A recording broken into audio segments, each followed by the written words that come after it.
Welcome to Palace Insider, where royal whispers turn into shocking truths. The courtroom didn't just go quiet, it froze, heavy with tension, like everyone was holding their breath at once.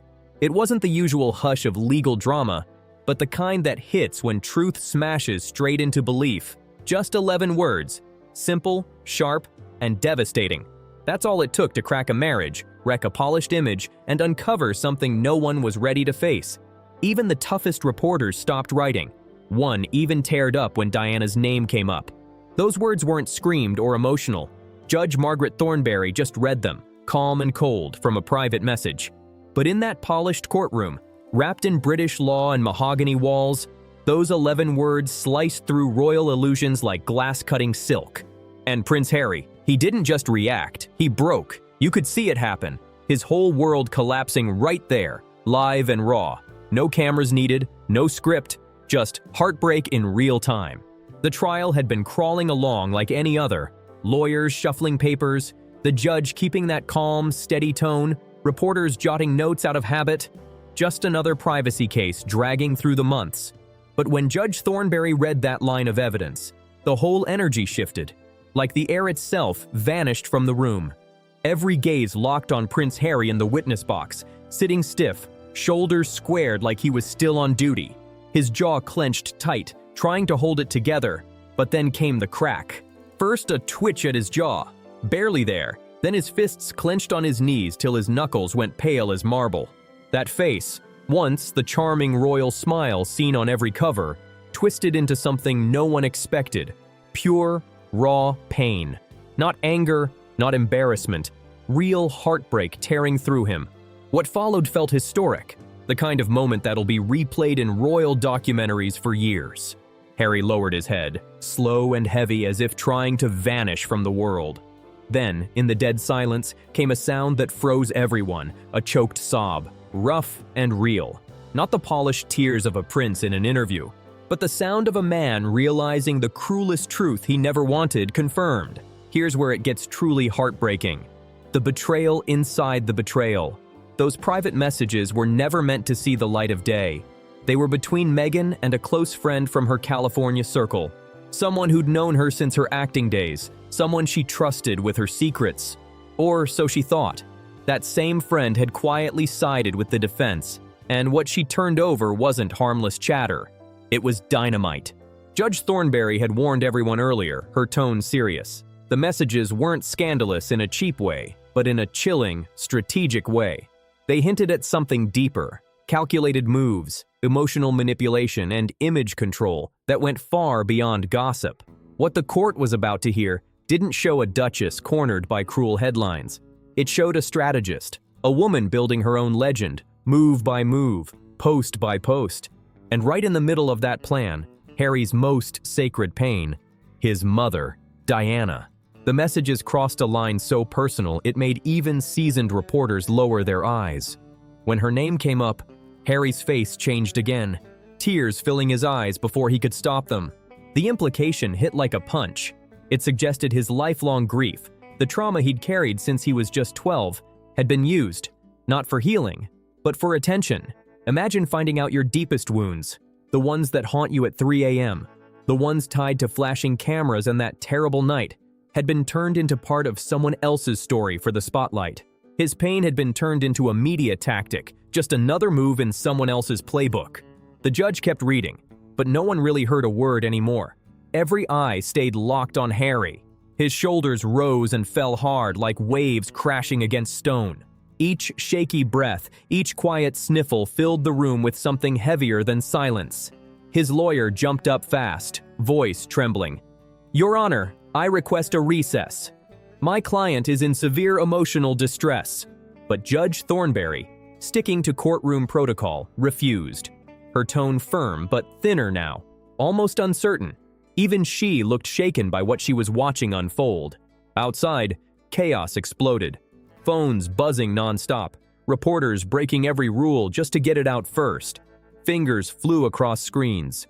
Prince Harry collapses in court. The headline flashed everywhere within minutes. The message that changed everything. Text shatters Sussex defense. What started as a slow, predictable privacy case had just blown up into something way bigger, something no one could control. For the next 4 hours, the courtroom sat under a crushing silence. Prince Harry didn't say a single word.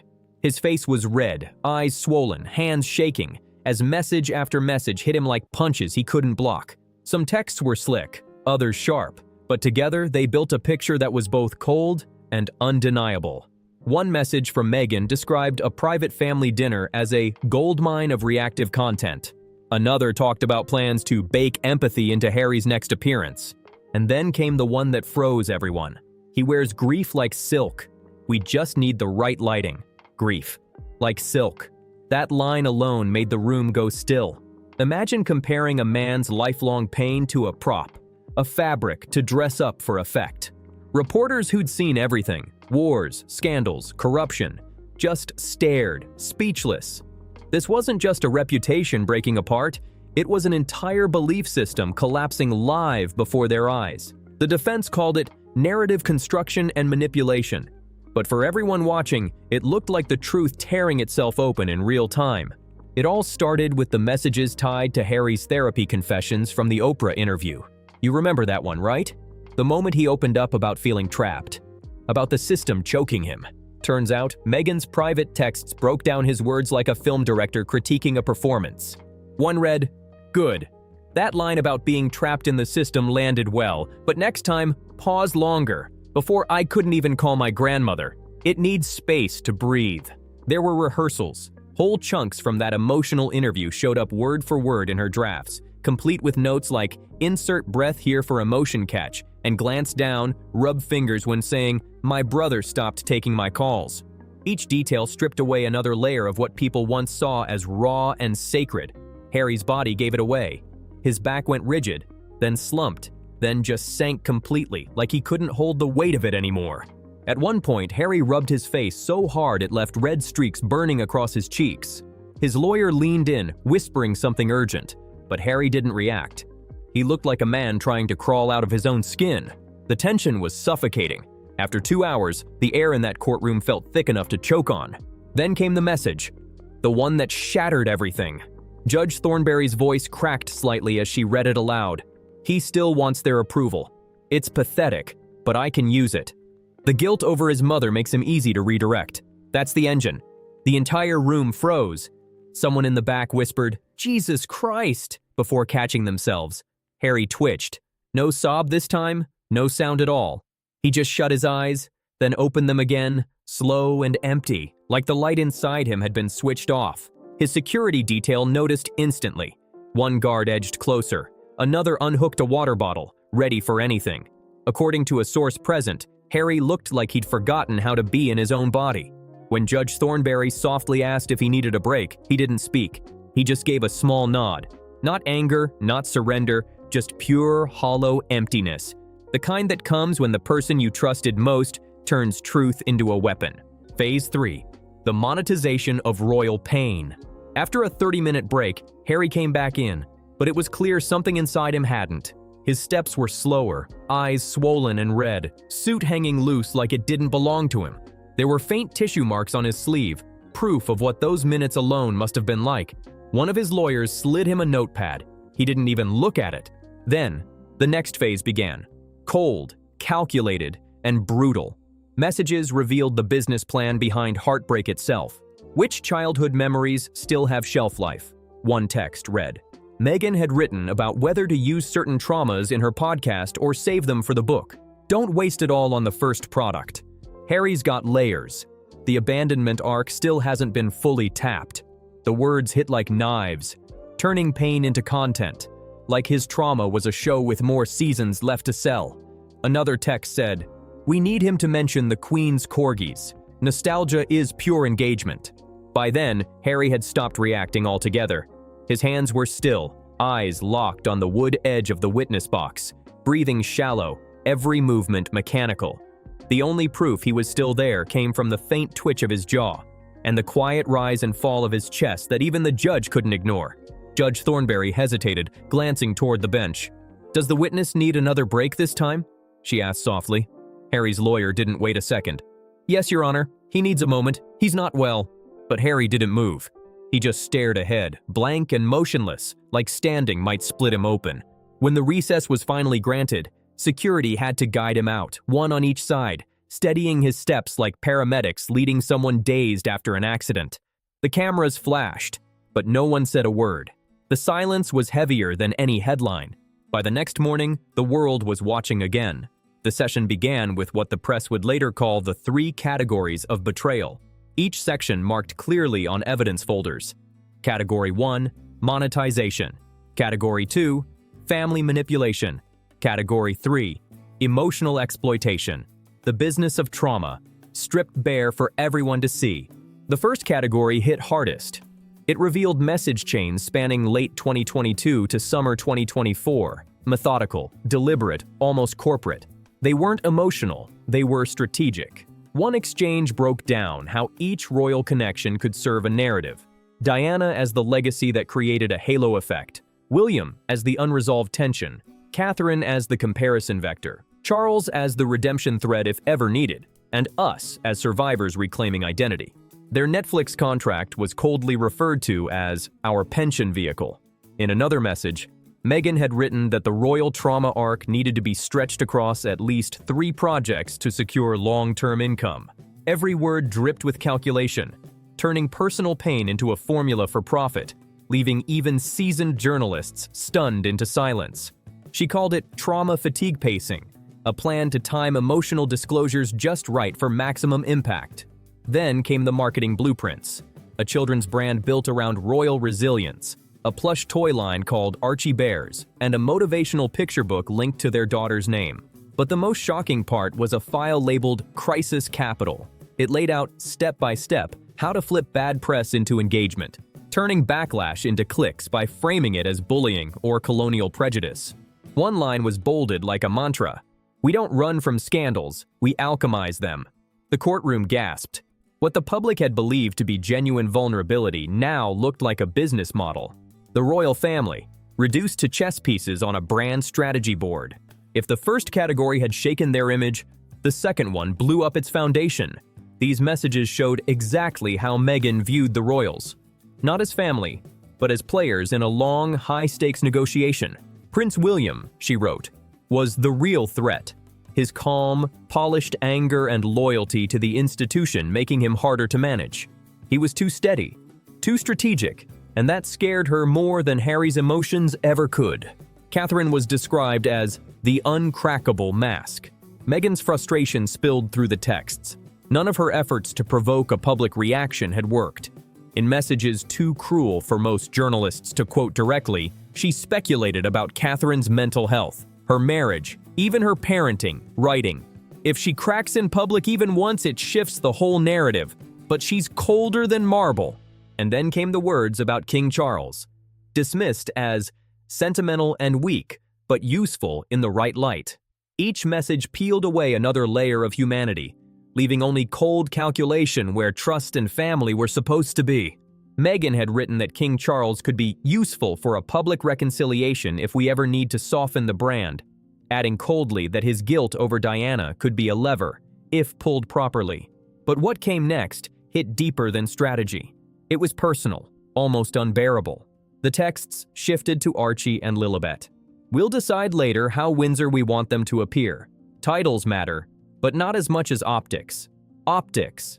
The very idea that her children's royal blood could be weighed against media value froze the room in disbelief. It wasn't just harsh, it was chilling. Then came the final category, the most brutal of all. Not because it exposed cruelty, but because it revealed an absence of warmth. These messages focused entirely on Harry, his fears, his dreams, his pain, and how to shape them. Meghan described one therapy session in detail. He opened up about the tunnel dream again, said he keeps seeing his mother's face before the crash. I told him to write it down. Could be powerful. Open to something bigger. Something bigger. Grief transformed into strategy. Other messages read like data logs, cataloging his nightmares, his fear of helicopters, his guilt, his shame, each emotion treated like a note in a marketing plan.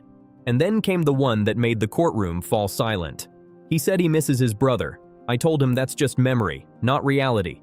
That nostalgia lies. Had to redirect fast. He was drifting. Those last lines hit harder than any accusation. This wasn't affection or partnership. It was control. A quiet, clinical manipulation of a man's grief, steering his emotions like a storyline, trimming away what made him human, one conversation at a time. Harry's face as the final lines were read said everything. Ashen, still, almost lifeless. He didn't speak, didn't cry, didn't even flinch. He just sat there, frozen, as the final message echoed through the courtroom.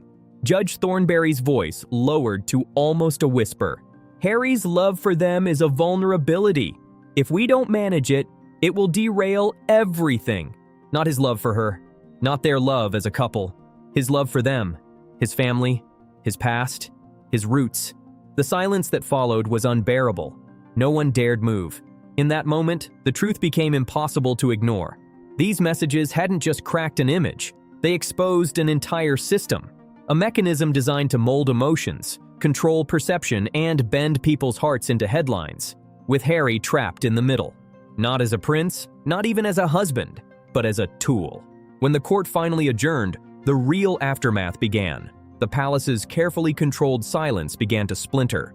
Clarence House released a short, somber statement from King Charles himself. This is a difficult time for all families. Some matters are best resolved privately and with compassion, behind closed doors. Behind the walls of Buckingham and Windsor, sources said the king was calm but hollowed out. A senior courtier described his reaction after reading the transcripts. This is not vengeance. This is gravity. With that, he gave one quiet order. No gloating, no leaks, no cruel statements. There would be no victory speech, no celebration, no satisfaction in this downfall, only the quiet collapse of something once believed untouchable. What cut King Charles the deepest wasn't the blow to the monarchy. It was seeing his son turned into a pawn, a project, a walking brand powered by pain. The idea that Harry's trauma had become currency broke something in him. Meanwhile, Prince William's anger burned quiet and sharp. Insiders said his fury wasn't directed at Meghan, but at Harry himself. He let her do this. He handed us over, he reportedly told a close aide. When William reached the message calling Catherine the uncrackable mask, he didn't shout or curse. He just went silent. Then finally muttered, "She was trying to break her." Those 5 words said everything. Within 48 hours, the entire world was split. But this scandal wasn't like any before. It didn't just divide royal watchers. It stunned Meghan's most loyal defenders.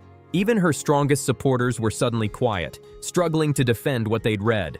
In the UK, public opinion shifted fast and hard. Polls showed Harry's sympathy ratings collapsing to their lowest since he'd left royal life. Meghan's approval fell even further. Some surveys dropped her into single digits. The tide had turned, and this time, it wasn't just about headlines. It was about trust. Across the Atlantic, though, the picture grew more complicated. In the US, talk shows that once praised their bravery now invited psychologists to dissect manipulation tactics. Editorials spoke of betrayal, not just of family, but of the public who had believed their story. Online, the reaction exploded. Social media turned into a war zone of opinions and disbelief. And one phrase, #HarryDeservesBetter, rose to the top, echoing across millions of screens, a digital cry that the whole world couldn't ignore. Right after #HarryDeservesBetter went viral, another tag took over, #MeghanExposed. TikTok lit up overnight with therapists breaking down every message, pointing out signs of gaslighting and emotional control. Instagram influencers who once praised the couple started quietly deleting old posts, pretending they'd never back them. Corporate sponsors felt the shockwave next. One streaming exec, speaking off the record, summed it up bluntly. "We bought a memoir, not a manipulation manual." Within days, major brands began stepping back from Sussex-linked deals. Endorsements went on what insiders called indefinite review. The empire built on emotion was suddenly collapsing under its own weight. Then came the experts, the psychologists and trauma specialists trying to make sense of it all. They agreed this wasn't just humiliation in public. It was something far deeper. What Harry was going through had a name: reality dissolution. It's the moment your entire understanding of your life story gets rewritten by someone you trusted completely. Dr. Sarah Mitchell, a trauma specialist who spoke to several outlets, explained it simply. When someone you love uses your deepest wounds as strategy, it doesn't just hurt. It fractures your sense of what's real. According to professionals reviewing the evidence, Harry was now realizing that moments he thought were genuine, moments of love, of healing, of grief, had been directed, shaped for cameras and content. The texts about Diana hit the hardest. After years of therapy, trying to make peace with his mother's death, finding out that his most sacred pain had been optimized for engagement, as one expert put it, wasn't just cruel, it was psychological violence. "It's one thing to be betrayed," said Dr. Mitchell, her tone grave.